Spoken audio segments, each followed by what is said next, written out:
you have been experiencing joint pain, your wrist, your thumb, your knees just not bending, moving the same way as before, and now you're worried, it's arthritis, what do? I went to my doctor, they told me I need a steroid injection.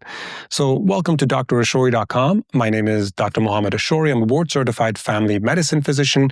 I focus on healthy aging, helping those of you in your 30s and 40s get well into your 80s and 90s, hopefully free of chronic disease. One of those common diseases that we experience later in our lives, and sometimes as early as our 30s, is osteoarthritis, which is different from different types of arthritis like rheumatoid arthritis or other inflammatory arthritis. Osteoarthritis generally has to do with the breakdown of the lining of the joint, where the rubbing and moving of that joint creates friction, inflammation, fluid that comes in the space, which puts pressure on the nerves, and it creates pain. The treatment right now in Western medicine is to prescribe that individual NSAIDs, which are anti-inflammatory medications, sometimes steroids, which we classically see when somebody comes in with back pain, they leave with some prednisone or dexamethasone, or also called a Medrol pack, or they might even get a joint injection with cortisone or a steroid. It's not that these medications are bad. The problem is they're often overused, they mask the problem, and the person who's suffering with this pain might misunderstand. You might think that, okay, these medications made the pain go away, I'm good, there's not much else that I have to do. In reality, I think when you first start experiencing any kind of joint pain that is likely osteoarthritis, whether you know it from family history or you start seeing the changes in your joint. Now I point to my wrist because I have some arthritis here, I got some arthritis on my thumb, I got a little bit of arthritis in my right knee and a little bit in my lower back.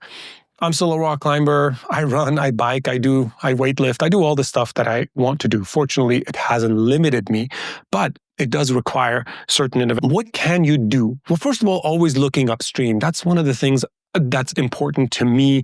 That's one of the things I always focus on with my clients is look at what's happening upstream so that you can prevent any long-term complications down the road. Because the idea of just using NSAIDs, ibuprofen, Motrin, Advil, Aleve, all of your life, or steroids, or just getting injections, or having to get a joint replacement, knee replacement, is not that great, because there's a lot of consequences and side effects with that potentially, but maybe you'll experience no side effects.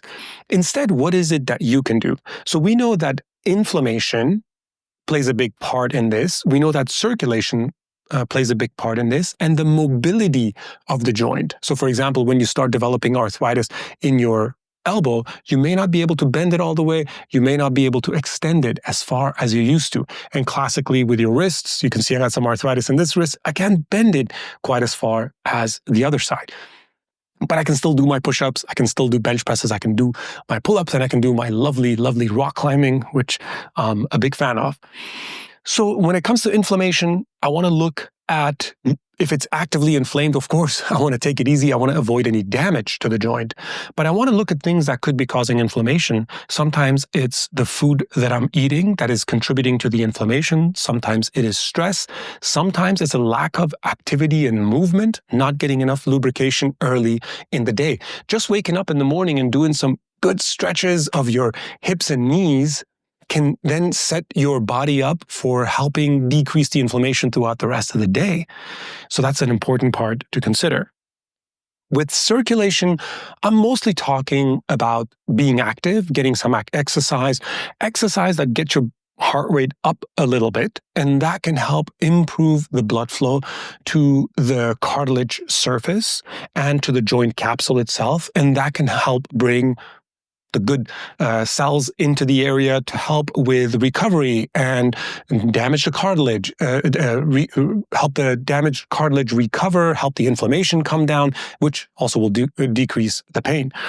And finally, the range of motion that I'm talking about is when you do have some arthritis, it is still pretty important to work on passively and actively getting some range of motion. Pilates, yoga, these are all great things. And of course, strengthening that joint, which has to do with the mobility, resistance training is incredibly valuable because the stiffness that you're experiencing only gets stiffer if you don't do something about it. So I hope this is of value to you guys. I hope this is a great way for you to help prevent osteoarthritis in the future. Check out my videos on back pain and take care.